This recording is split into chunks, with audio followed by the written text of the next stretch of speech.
to Moses, said, I am the Lord, or something like that, etc. Well, if you look at the Hebrew, he says, my name is Ahweh. Not Yahweh, but Ahweh. I am who am. I am who am. Or, if you prefer, see, that's Ah is first person. Yah is third person. That's just Hebrew grammar. So it can change. When God is speaking, it's Ahweh, showing you it is a verb. A verbal noun, actually. When you're speaking about him, it's Yahweh. Or Yahweh, or whatever. The point is that Ahweh means HWH again. It actually means, again, a fourth form causative, because we don't have the causative form in English as they have in Arabic and Hebrew. To me, it's clear to me, it means he who causes to be. Because HWH means to be, and the form of the word means to cause to be. So he's the creator.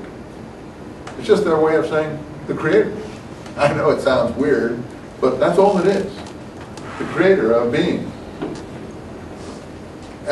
He who creates. He who causes to be. And you see, this got all mixed up in when the Bible was translated into English at the time of the Elizabethan period and so on. The scholars, see, the Hebrews knew that they didn't pronounce that word. Why? It was the forbidden name of God. Only the high priest pronounced the word when. At the festival coming up this month, what? Once a year. When? Yom Kippur. Yom Kippur. And what did the high priest do on Yom Kippur? What is Yom Kippur? Tell everybody what Yom Kippur is. Day of Atonement. When the high priest went into the inner sanctum of the temple, that was empty. And I guess there was a judgment seat or something that was either there or supposed to be there. Well, anyway, he knelt before the judgment seat and he asked forgiveness from God on behalf of the whole people. I think, look, it doesn't mean that everyone was running around sinning all year long and then the priest was going in there to ask for everyone forgiveness of sins, the way we interpret it now. You know, I think people were supposed to go up and, you know, atone for their own sins, generally speaking, give a chicken or some animal of some kind, a dove or whatever, or some grain or some, I don't know, some mush. I don't know what they gave that they would give for various. Like the best. Yeah, the more rich you are, then you bring up I guess you bring up a steer or a ram or something really impressive. But the poorer you were, I suppose you could get away with a pigeon or anyway, what was this for? Well, the priests got all that. That was their wages, basically. They took all that home. That's the old ancient system. I mean, they didn't have a good taxation system that they could keep things going. You know, they had to get their sustenance and stuff. Only the Holocaust, the stuff that was actually totally burnt, was not, totally immolated. That was special sacrifice. I'm not a great sacrifice ceremony knowledgeable person, but I know that much. So anyway, what I'm trying to say here, how we got off of this tangent, I do not know.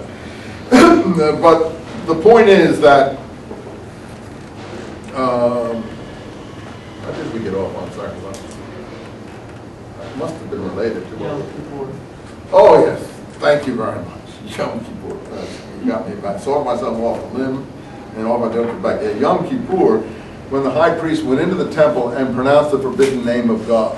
Now, he must have known how to pronounce it, otherwise he couldn't have pronounced it.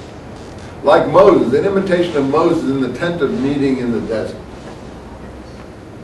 Otherwise it was forbidden on pain of death to pronounce the name of God. So when the Protestant translators of the 16th, 1700s started to translate into the common languages, German, English, and so on, because they didn't want to depend on the Latin version of things anymore, and the papal version of things.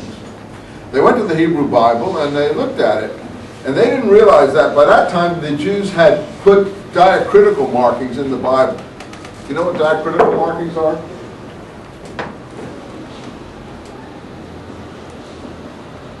Here's the way the word appears in the Bible, just consonants.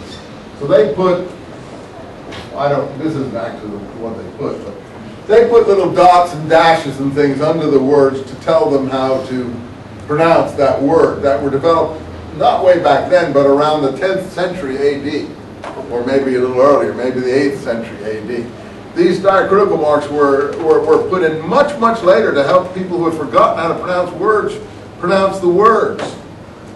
And they don't always necessarily were correct, I don't think. For instance, you know the Hebrew king called Solomon? In the way they put the diacritical marks in, he became known in Hebrew as Shlomo. Now look, I don't ever think there was a Hebrew king called Shlomo, frankly. I really don't think there was.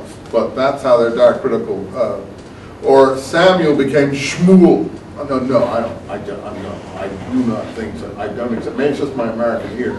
The reason I don't accept it is because in the old Greek translations we do get Samuel. And we do get Solomon. You know, those are very old translations from the 2nd and 3rd century BC.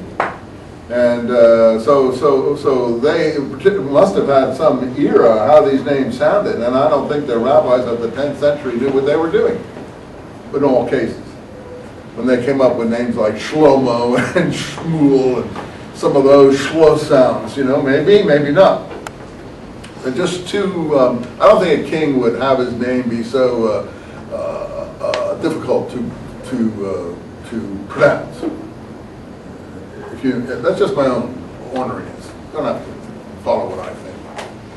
But the point is that the Protestant translators, the one thing was clear.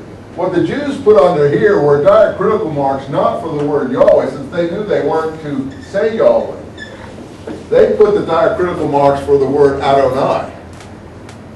What does Adonai mean? My Lord. So they took these vowels, E, O, A, and stuck them under these things here, and you come out with Yehovah. When the Protestant translators saw it, which was, you know, Jehovah. But it's not sounding in English, but it just isn't Hebrew, and it isn't what they were saying. And no, it's actually, they didn't realize that Jews just said Adonai, which means my Lord. And they put those markings in under there so that they would remind themselves not to pronounce the word, but to say Adonai. So there's a mistake that crept into the English lexicon.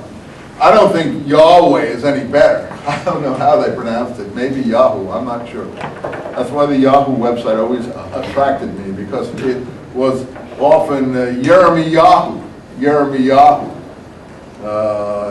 I think Yahoo may have been how they pronounced the name of God, Jeremiah, Yirmiyahu.